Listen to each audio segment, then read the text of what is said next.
दोस्तों हमेशा मैं एक ही बात चाहता हूँ। जो जितने मेरे भाई सब्सक्राइबर हैं मैं उनको एक ही बात हमेशा बताना चाहता हूँ और रिक्वेस्ट करता हूँ। जब भी आप कहीं पर जाएं तो दोस्तों ठीक करके ही आएं।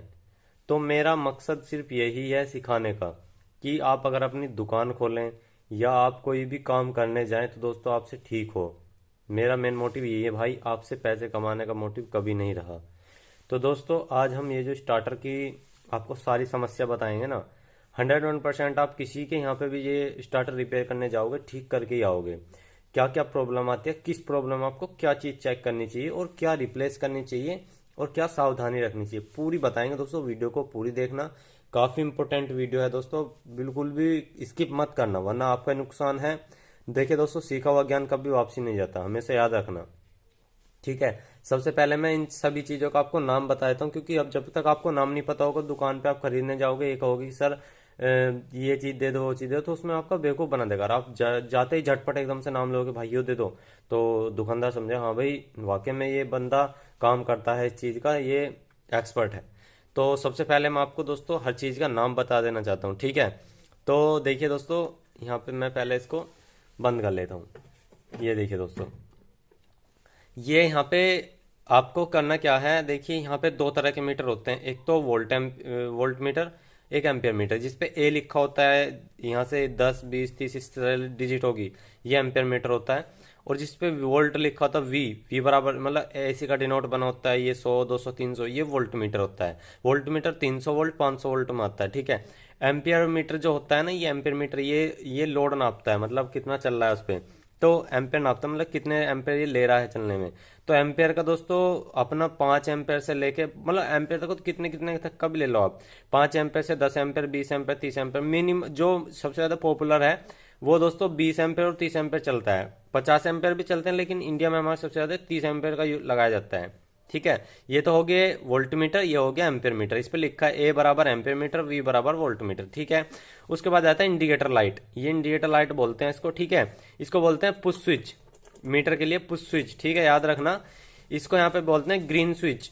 ग्रीन स्विच यानी कि एक तरह से इसको बोलते हैं टच सॉकेट, इसको बोलते हैं होल्ड सॉकेट। वैसे तो बोला जाता है पर लेकिन ग्रीन स्विच और रेड स्विच भी आप बोल सकते हो, कोई भी दिक्कत आने वाली नहीं है। समर्सिबल लॉक, इसको बोलते हैं समर्सिबल लॉक। और ये आपको पता ही है एमसीबी होती है, ज्यादातर इसमें बी टाइप लगानी होती है, इसमें सी टाइप लगा रखे गलत है। बी टाइप लगती है मोटरों में सबसे ज्यादा, जो मोस्टली इन वालों में लगती है बी टाइप। याद रखना 16 एम्पियर, इससे ज़्यादा नहीं लगानी आपको। 16 एम्पियर 1 एचपी वाले में या 1.5 एचपी वाले में 16 एम्पियर से ऊपर नहीं लगानी बिल्कुल भी, याद रखना 16 एम्पियर। इस पर लिखा होता है यहाँ, ये देखिए जैसे इस पे लिखा है C16, 16 एम्पियर से ऊपर नहीं लगानी बिल्कुल भी, ठीक है। इतना हो गया। उसके बाद में एक 200 कैपेसिटर लगा होता है यहाँ पे 100 120 का, ये होता है सर्ज प्रोटेक्शन के लिए। ये मेन लाइन के पैरेलल में लगा होता है जब आप यहाँ से ऑन करोगे मोटर को, ठीक है। ये होता है एक दूसरा 50 MF का, 50 UF का, जो हमारा दोस्तों मोटर की पीली तार और लाल तार में लगा रहेगा, पीली तार और लाल तार में, जो कि दोस्तों मोटर को रन कराने का मतलब चलाने के लिए काम आता है, ठीक है। दोनों कैपेसिटर का काम बता रहा हूँ मैं यहाँ पे। एक बार को इसको नहीं लगाओगे तो चल जाएगा, लेकिन ये सेफ्टी के लिए लगाए थे, सर्ज प्रोटेक्शन के लिए। जैसे आपके यहाँ पे एकदम से हैवी वोल्टेज आई, वो सहन कर लेगा तो आपका मोटर खराब नहीं हो पाएगा, मतलब ये एमसीबी ट्रिप कर देगा सर्ज प्रोटेक्शन के लिए, ठीक है। उसके बाद ये जो है ये आपका मेन मोटर को चलाने के लिए ये होता है कंडक्टर, कंडक्टर रिले बोलते हैं इसे, कंडक्टर, ठीक है। कंडक्टर ये 16 एम्पियर का होता है, ये भी ये, ठीक है। अब बताऊँ दोस्तों फॉल्ट के ऊपर, फॉल्ट के ऊपर बहुत सिंपल बताता हूँ आपको। सबसे पहले आपका ये सेट बिल्कुल अगर आपका डेड आता है, सबसे पहले डेड कंडीशन में आपको करना क्या है, चेक आपको यहाँ से ओपन कर लेना है। ओपन करने के बाद सबसे पहले आपको देखना है ये कनेक्टर तो नहीं फूके हुए यहाँ से, मतलब ये यहाँ से कोई तार तो नहीं निकला हुआ है ये यहाँ से, ठीक है। आपको ये चीज़ देख लेनी है, कोई तार तो नहीं निकल रहा है यहाँ से, या कोई तार तो नहीं जल गया यहाँ से। जब आपने देख लिया ये सब तार बिल्कुल ओके है, कोई दिक्कत नहीं है, तो यहाँ से लेके यहाँ तक आपको रीडिंग चेक करनी है। जैसे मैं अभी आपको दिखा देता हूँ, देखिए ये मल्टीमीटर लिया मैंने, ये देखिए, ये देखिए ये मैंने मल्टीमीटर ले लिया। अब मैं देखिए आपको दिखा देता हूँ, यहाँ से देखिए थोड़ा, पहले पिन पे रखा यहाँ पे, तो देखिए ये रहा, यहाँ पे बीप आ रहा है, तो यहाँ तक ये बिल्कुल करेक्ट आ रहा है एमसीबी तक, क्योंकि फेज वाली लाइन होती है एमसीबी से कनेक्ट होती है। फिर उसके बाद में यहाँ पे भी जाना चाहिए, देखिए ऑन होने के बाद में ये देखिए यहाँ पे जा नहीं रहा, ये खराब होया वो आया मेरे पास डेड आया, तो इसकी देखिए एमसीबी खराब है, यहाँ पे लाइन नहीं जा रही। ठीक है, अब आ जाता है न्यूट्रल लाइन, ये अगली वाली। तो फिर न्यूट्रल पे हमने ये वाली प्रोब रखी, न्यूट्रल सीधा हमारा दोस्तों रिले पे जाता है इस तरह से। यहाँ देखिए एक तरफ आ रहा है फेज, हमारा भी नहीं आएगा फेज, क्योंकि इससे होकर के आएगा, क्योंकि इससे होने के बाद सीधा यहाँ पे चला जाता है। ठीक है, तो सबसे पहले जब आपका डेड कंडीशन में आए, सबसे पहले तो आपको ये एमसीबी चेक करनी है, दोनों तरफ वोल्टेज चेक करनी है बराबर आ रहे हैं नहीं आ रहे हैं, इसको निकाल करके भी आपको डायरेक्ट करके देख लेना है। तो सबसे पहले जब डेड कंडीशन में आए तो वायर चेक कर लेनी है, वायर के बाद दोस्तों आपको एमसीबी चेक करनी है। एमसीबी ठीक है, तो उसके बाद दोस्तों आपको यहाँ से जो तार गए हैं ना एमसीबी से, दूसरे वाला तार ये एक तो आपका हो गया इधर मेन लाइन का, एक हो गया ये दोस्तों सीधा हमारा एम्पेयर मीटर पे जाता है, याद रखना सीधा बिल्कुल एम्पेयर मीटर पे जाएगा ये, क्योंकि ये लोड टेस्ट करने के लिए होता है। एम्पेयर मीटर से जाने के बाद जब हमारा दोस्तों रिले पे जाता है, याद रखना। तो एम्पेयर मीटर के दोस्तों दोनों तरफ आपका बीप साउंड आना चाहिए, जैसे मैं आपको दिखा देना चाहता हूँ, ये देखिए अब आपको थोड़ा सही तरीके से दिख पाएगा।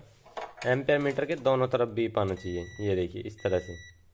ठीक है, मतलब रीडिंग पूरी बोलनी चाहिए। ठीक है, अगर ये भी नहीं बोल ली तो आपको एम्पेयर मीटर बदल दो, ठीक हो जाएगा जब डेड कंडीशन आती है। उसके बाद में दोस्तों सब चीज आपने देख ली, एमसीबी भी ठीक है, वायर भी ठीक है, हमारा ये मीटर भी ठीक है। आपने अगली ये चेक करनी है रिले, तो आपको देखना है सबसे पहले यहाँ से ये ग्रीन बटन दबा करके, इससे ऑन हो रहा है नहीं हो रहा है। अगर इससे ऑन नहीं होता आपका तो कारण क्या है, आपको ये कंटेक्टर दोनों आपको इस तरह से प्रेस करने हैं।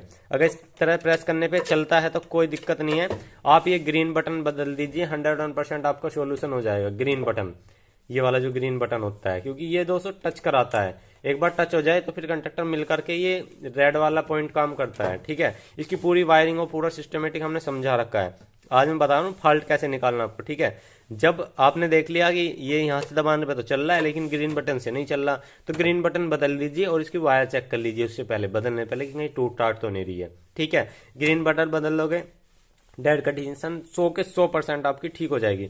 फिर कंडीशन ऐसी फंसती है इसमें दूसरी कि ग्रीन बटन जब तक दबा के रख रहे हो जब तक तो चल रहा है, उसके बाद ये छोड़ते ही ये बंद हो रहा है। तो उस कंडीशन में दोस्तों मैं आपको बता देना चाहता हूँ, जब ये आपका रेड वाला जो ये है, रेड वाला जो बटन है ये, जब इसके अंदर दोस्तों एक छोटी सी कंडक्टर यहाँ लगा होता है, वो हमारी खराब हो जाती है ना पिन, तब ये दिक्कत आती है। क्योंकि रेड वाले से बहुत बड़ा मैटर है कि ग्रीन वाले को दबा के रखते हैं तब ही चलता है, उसके बाद छोड़ने पे बंद हो जाता है, तो रेड वाला ही हमारा एक खराब होता है। या इसके वायर आपको चेक कर लेने, वायर तो कहीं पर टूटे हुए नहीं है। अगर वायर नहीं टूटे तो आप रेड वाला बटन बदल दो, 101% आपका सोल्यूशन हो जाएगा ये भी। ठीक है, उसके बाद क्या आता है कि कोई बाजी स्टार्टर में एक फॉल्ट बनता है कि हमारा ये चलते चलते अपने आप ही बंद हो जाता है। तो जब चलते चलते बंद होता है ना आपका स्टार्टर, तो हमेशा याद रखना जो ग्रीन बटन है आपको इसको चेंज कर दो और आपका फॉल्ट क्लियर हो जाएगा। तो मोस्टली ज्यादा यही फॉल्ट आते हैं और हमने आपको बता दिया। थैंक यू, बाय बाय, जय श्री राम।